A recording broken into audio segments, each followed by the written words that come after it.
우리는 11편의 말씀에서 다윗이 자기가 있을 곳이 없지만 여호와 하나님께 그의 피난처를 삼음에 대한 말씀을 우리가 한번 배웠습니다. 이 12편의 말씀은 악한 사회에서 여호와 하나님께서 의인들을 도와주시기를 기도하는 다윗의 기도입니다. 우리는 11편에서 터가 무너지면 이라는 말씀 우리가 배웠죠. 이것은 뭐라 말씀했습니까? 그 의미가 나라의 국가기강이나 법이 무너져 있음을 말하는 것입니다. 이것은 무슨 것을 의미한다 그랬습니까?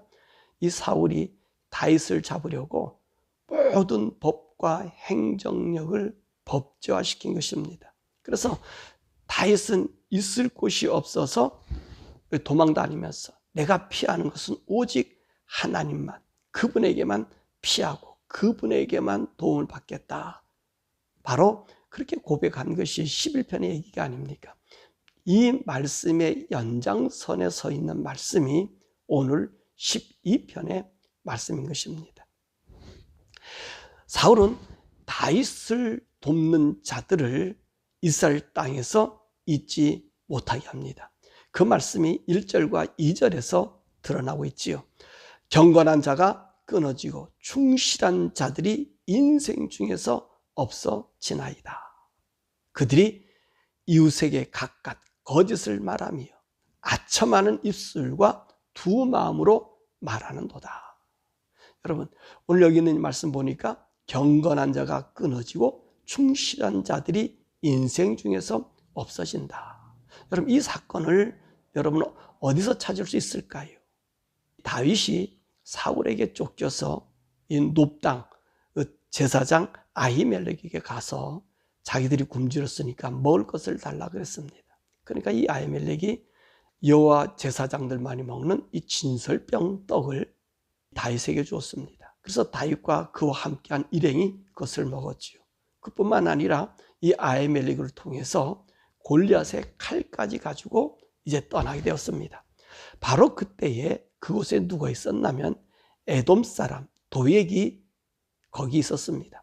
이 도액이 오늘 이와 같은 사항을 사울에게 알려주었지요.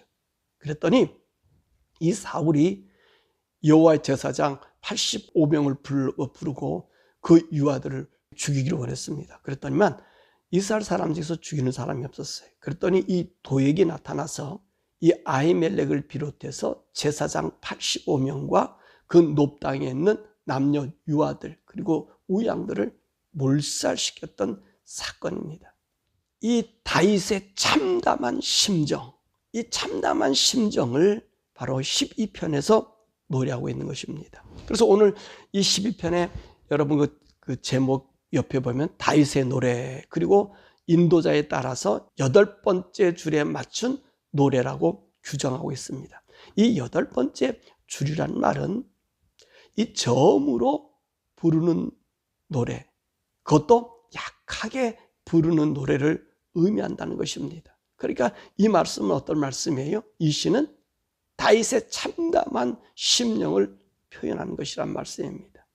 어떤 심령이? 바로요, 오늘 자기에게 밥을 준 이 아히멜렉과 그 놉당인 제사장들 그 모두를 죽이는 그런 그 참담한 이야기. 자기 아버지가 죽었다고 하는 사실을 그 아들 아비멜렉이 와서 이런 현상이 있었습니다라고 얘기했을 때 얼마나 참담합니까? 그러니까 사울이 다스린 나라는 하나님의 의의 통치의 나라가 아니라 자신의 대적이라고 생각하는 자들을 죽이고 그 죽이기 위해서 모든 법률과 법을 개정하고 그리고 그물을 치고 덫을 만드는 사자와 같이 시편 9편에서 11편의 말씀, 그런 말씀의 고발을 바로 이 11편에서 하고 있다는 것입니다. 자, 그러니까 오늘 사울이 통치하는 그 통치 아래에 있는 사람들의 마음은 어떠냐는 것이지요. 그 2절의 말씀 보니까 이웃에게 거짓을 말하고 아첨하는 입술과 두 마음으로 말하는 자들로 득실거린다는 것입니다. 그리고 4절의 말씀 보니까 이들에게 속한 자들이 하는 말인데 그들이 말하기를 우리의 혀가 이기리라, 우리의 입술은 우리의 것이니 우리를 주관할 자가 누구리요 함이라. 여러분, 여기서 혀와 입술은 무엇을 의미할까요? 이들의 거짓과 힘을 상징하는 권세를 말하는 것이지요. 이들은 자기 마음대로 불의를 정의로 만드는 일을 하는 것을 보이는 것입니다. 또한 의를 압제하는 일을 나타내는 의미이기도 합니다. 그렇죠. 이런 거짓된 사회를 살다 보면요, 진실이 묻혀지고 거짓말과 그 거짓말을 시키는 권세자들 앞에서 아첨하기에 이를 데 없다는 것입니다. 사울의 나라가 그랬잖아요. 그 수하에 있는 사람들이 아첨하고 그에 붙어서 그 불의와 함께 누리고 있는 것을 보지 않습니까? 바로 이 거짓된 자들 때문에 국가의 모든 기강이 묻혀 있는 모습을 보여주고 있습니다. 그러니까 이곳에는요, 정의가 없고 바름이 없고 그리고 거짓이 진실로 변화되는 그런 모습이라는 것입니다. 그러면 이런 사회에서 나타나는 현상이 뭐지요? 8절에 이야기하고 있잖아요. 비열함이 인생 중에 높임을 받은 때에 악인들이 곳곳에서 날뛰는도다. 여러분, 여기 말씀이 뭐예요? 거짓 세상에는요, 비열함이 인생 중에서 높임을 받는다는 거예요. 그래서 악인들이 곳곳에서 날뛴다는 것입니다. 이제 보세요. 악의 세계대 속에서는요, 완장찬자들이요, 이 악의 앞잡이가 되어서 거기에 선두치를 쓰는 거예요. 여러분, 여러분들이 교회에서 우리 목사님이나 또 우리와 함께한 사람들이 어떤 자들 앞에서 춤을 추는가 이렇게 보면 알 수 있어요. 그 사람이 거짓인지 진실인지를 알 수 있어요. 거짓에 매달려 찬가를 부르는 사람은요, 그럼 거짓된 사람이에요. 이 비열한 사람들이, 이 악인들이에요. 바로 그 일들을 지금 다윗이 자기 앞에서 벌어지고 있는 이 사울의 나라라는 것입니다. 이런 사회 속에서 다윗이 하나님을 의지하는 근간이 있습니다. 모두가 비열하고 모두가 악인이 되어 그 살과 한 통속이 되어 날때는 그곳에서 그래도 다윗은 어떤 삶을 살아요? 하나님 의지하는 삶을 산다는 것입니다. 어제 11편의 말씀에도 그랬잖아요. 내가 근간이 무너지면 넌 어디 가겠느냐? 어디로 피하겠냐? 새가 산으로 도망간 것 같지 않느냐? 그러니까 너가 나와서 우리 사울에게 굴복하고 불의와 함께 살아라. 그렇게 얘기했잖아요. 근데 다윗은 그것을 거부하잖아요. 내가 여호와께 피한다고, 하나님께 피한다 그랬잖아요. 그럼 다윗이 이런 하나님께 피하는, 하나님을 의지하는 근간이 무엇인가? 6절에 말씀하고 있잖아요. 여호와의 말씀은 순결하며 흙도간 위에 7번 단련한 은 같도다. 여러분, 은은 용광로에 들어가면 들어갈수록 불순물이 없어지고 깨끗하잖아요.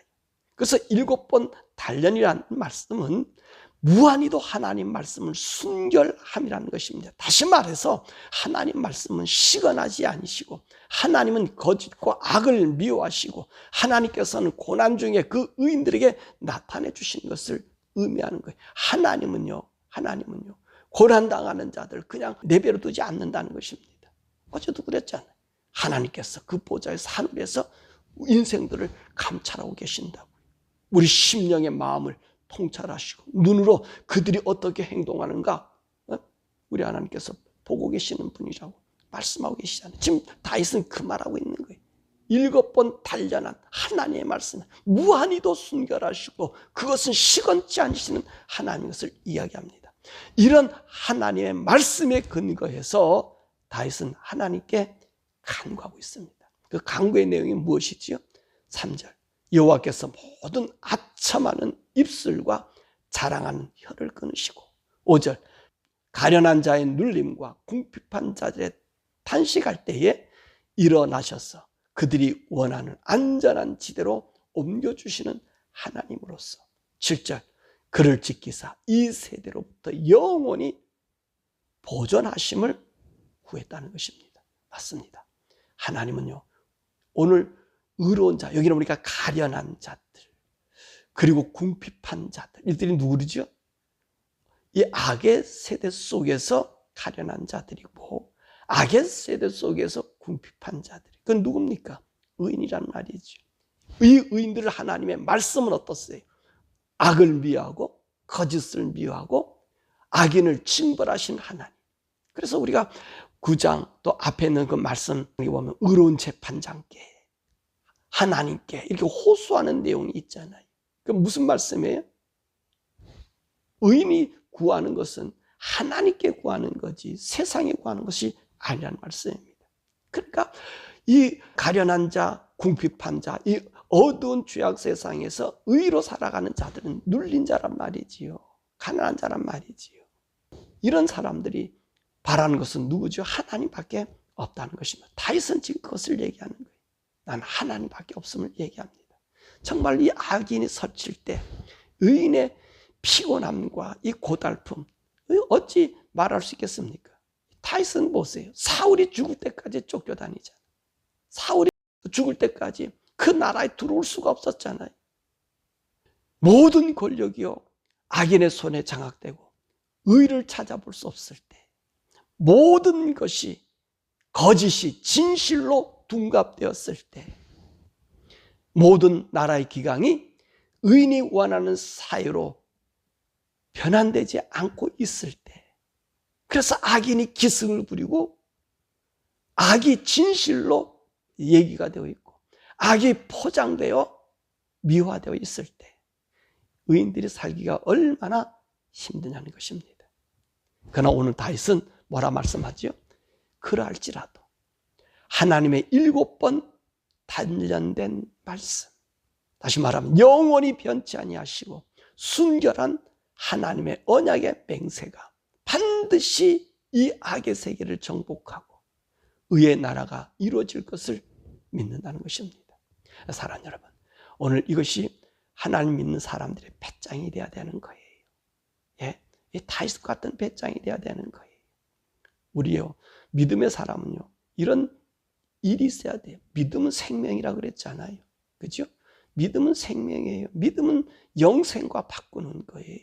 그래서 베드로가 뭐라 말씀했습니까? 우리의 믿음의 결국이 영혼 구원이라고 그랬잖아요.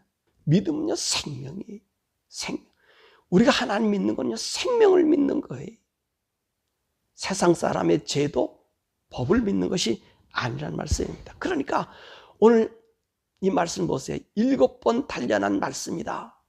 하나님 말씀이 우리 의인이 갖고 이 세상을 살아갈 때 우리는 어떻게 되는 거죠? 그 말씀이 이루어질 때까지 우리는 7번 불 속에 들어갈 수도 있다는 거예요. 그래서 의인은 7번 넘어져도 다시 일어난다. 무슨 말씀이? 우리 하나님의 말씀 완전하기 때문에 우리가 이 악인 사회 속에서 고난당하고 고통당하고 불이익을 당해도 넘어져도 우리가 하나님의 의를, 이 믿음을 생명처럼, 하나님을 생명처럼 믿으면 그분이 일으켜 세워주신다는 것입니다.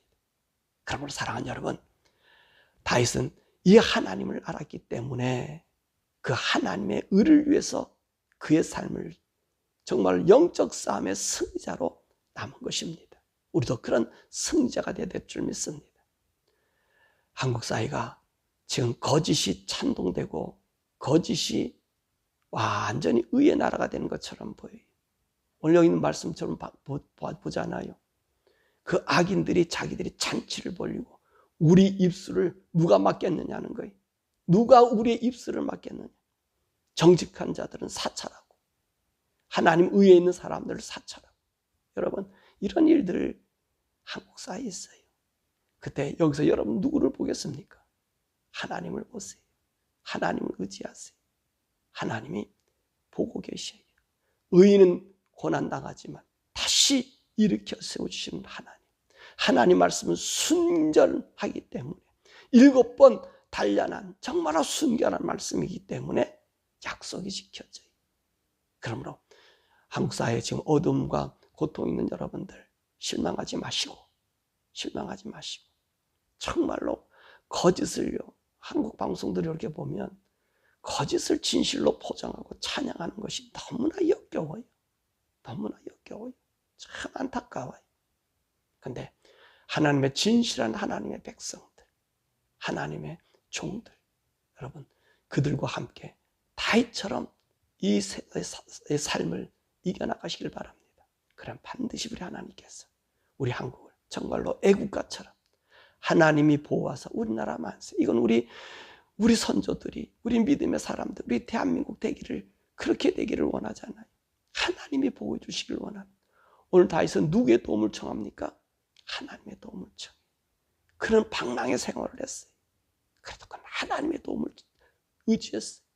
나라가 나를 버리고 나라가 나를 쫓아내고 끝까지 고난을 줘도 유랑의 생활 속에서도 하나님 자기를 도와줄 것을 다윗은 오늘 12편에 기록하고 있잖아요. 여호와여 도우소서. 이렇게 이 첫 소절부터 난 하나님밖에 없습니다라는 고백을 하잖아요. 그러므로 한국에 계신 여러분들, 하나님을 의지하고 하나님 안에서 불의에 절대로 타협하지 마시고 숙이지 마시고 그들과 섞이지 마시고, 그래서 충성된 자들이 사라지는 시대에 충성된 자로 남으면 여러분의 의를 보고 구해 주실 거예요. 마찬가지, 우리 인생의 삶도 마찬가지예요.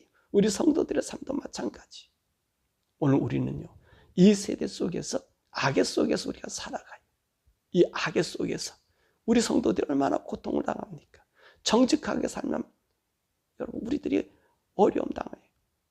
우리가 이곳에서 크게 사람들의 가치관에 그 영광을 누리지 못할 수 있어요. 어제 우리 새벽 기도 때 얘기했잖아요. 우리는요 그런 곳에 빠져서 그것에 헤매는 자가 아니라 의를 위해 살아가는 자들이, 비록 여기서 우리가 얻는 것이 없다 할지라도 영원한 하나님의 나라가 있어요. 그 나라의 영광이 있기 때문에 결코 불의와 타협하지 마시고 악과 타협하지 마시고 조그만 이익을 얻는다 해서 그곳에 넘어가지 마시고 우리의 믿음의 의지의 정말로 강인함을, 오늘 다윗이 이 고백한 이 강한, 그리고 우리 하나님 반드시 의인을 그들이 원하는 대로 하나님의 안전한 지대로 옮겨준 이 믿음을 보고, 또 다윗이 그랬잖아요. 다윗의 나라를 그렇게 하나 세우셨잖아요. 그건 믿고 여러분들이 걸어가는 길에 정말 마지막에 주님 만나고, 그리고 영원한 나라의 영원한 영광의 그 하늘 세계의 통치자로, 하나님의 분봉왕으로, 그 천상의 세계예요. 우리 성도들이 천상의 세계에서는요 분봉왕으로 올라가요. 아들의 위치로 분봉왕으로 올라가 천사를 다스리는 자들이 된다고요. 그 영광, 결코 이 세상이 우리 시험대거든요. 이 세상이 우리의 용광로거든요. 이 용광로 같은 이 세상에서 여러분들의 믿음 버리지 말고, 그래서 영생을, 믿음의 결국은 영생, 믿음의 생명을 다윗처럼 나타내 보이는 저와 여러분 되기를 주님의 이름으로 축원합니다.